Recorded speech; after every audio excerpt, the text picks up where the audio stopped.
Greetings, this is Tim from the Old Dark Theater channel. In today's episode, we're looking at in-theater gimmicks used to draw in crowds in those old horror movies from the past. Quick, in which of these movies we're covering today was a director threatened by a major studio with a lawsuit? Or what movie was so bad that a patron sued a theater owner? Which gimmick went wrong and struck a movie patron and the theater went into pandemonium? How about which movie has a record in the Guinness Book of World Records? Horror movies have been popular since the days of silent films, and moviegoers have always had a plethora of choices when it came to horror.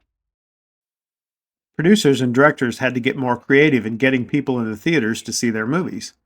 This could be as simple as organizing a parade to promote the movie.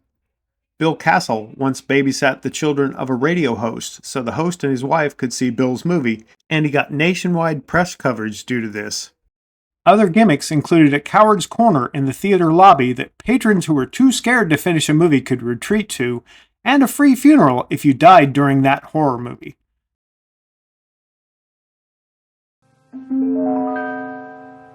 Therefore, its producers feel they must assure free burial services to anyone who dies of fright while seeing the Screaming Skull. Today we'll be looking at 5 innovative gimmicks used in those old, highly entertaining horror movies. We are going to start with an old favorite of the channel that bears repeating, Emergo, used in Bill Castle's wonderful classic House on a Haunted Hill, made in 1959.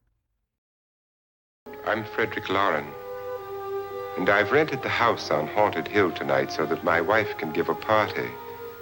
A haunted house party. She's so amusing. At the climax of the movie, a skeleton hidden in the ceiling would drop down a zip line and glide above the audience. Castle has a very funny story about the first use of Emergo. The skeleton went halfway down the wire, then something broke and it fell on someone in the audience. The kids there rose from their seats, grabbed the skeleton, and began tossing it in the air. Castle said the theater had become a madhouse. Despite some modern sources saying that actual skeletons were used in the stunt, I couldn't find any actual proof of that. But Castle would have loved that extra publicity. While that gimmick seems hokey today, it helped the movie set records, and it's occasionally reenacted today.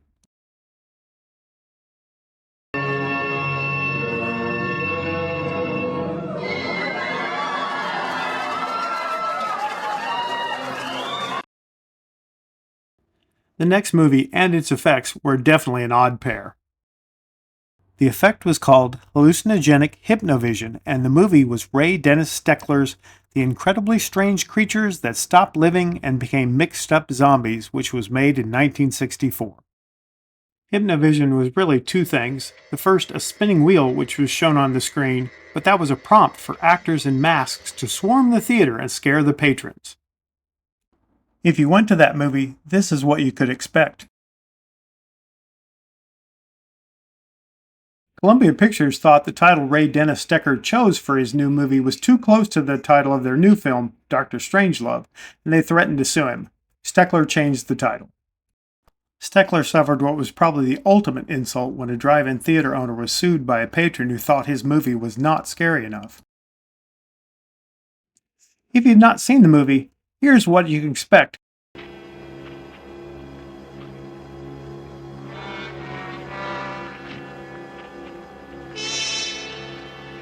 When I come home and it's after 12, Mama's waiting up to give me well. She gets her shook out of shape.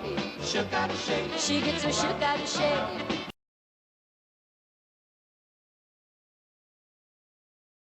Our next gimmick was a pretty unique one, and it earned its movie a Guinness World Record. The movie was called Wicked Wicked, and the process, which took 2 years of development, was called Duovision. Duovision was the brainchild of 3-time Academy Award nominee director Richard Baer. It was basically a split-screen setup. At times you saw things from the perspective of the victim and the maniac at the same time. The Duovision effect got mixed reviews, and some found it distracting, but it generated valuable publicity for what was really a middle-of-the-road movie with few stars.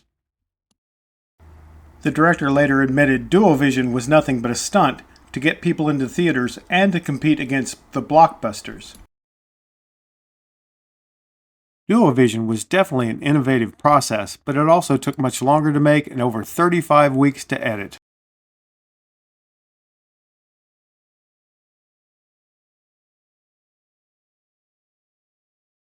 Our next film is Horrors of the Black Museum, a film about a crime writer who hypnotizes his assistant to make him commit murders the author can then write about.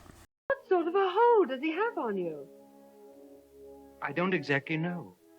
Even when I want to go against his wishes, I can't. Something stops me. I feel that I must do what he says. The gimmick for this movie was called Hypno Vista. In a prologue to the movie, a hypnotist tells viewers that they will become part of the movie. Hypnovista. It is a psychological technique whereby you, seated in the auditorium, actually become part of the action you see on the screen. The movie is controversial not due to Hypnovista, but due to some of its scenes. I'll have a look first. Possibly could have sent them to you.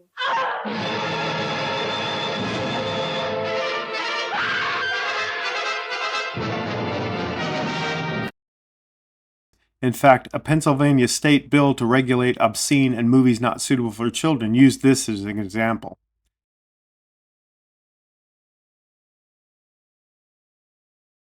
In the end, the movie was very popular and made a great deal of money.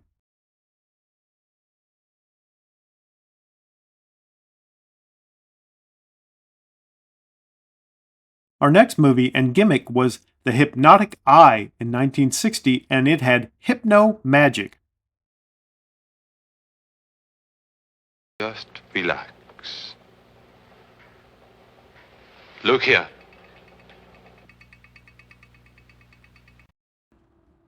The movie was about a mysterious wave of women hurting themselves in horrific ways and turned out to be the work of a hypnotist.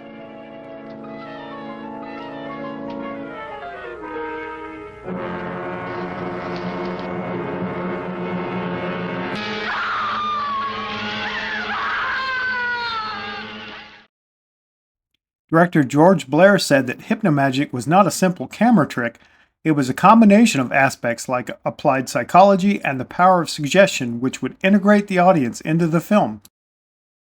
There was no real integration, of course, but at one point in the movie the hypnotist invites the audience to participate in a mass hypnotism.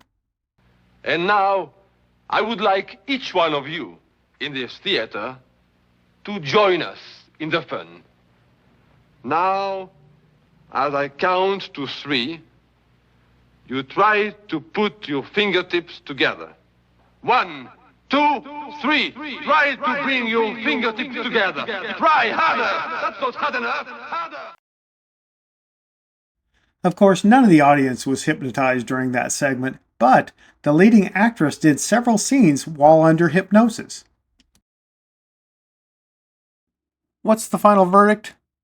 While some of those gimmicks could be dangerous, in a Bill Castle movie you could get clocked by a falling skeleton, and some led to lawsuits like Streckler's truly odd masterpiece, all those gimmicks did what they were supposed to do. They got patrons in the theater and generated publicity. Today's movies are fine, but they lack that carnival air you got with some of the old movies, and they seem a little duller in comparison. Well, that's it. Thank you, and stay tuned for future episodes.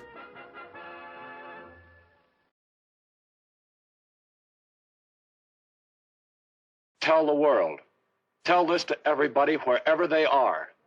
Watch the skies everywhere. Keep looking.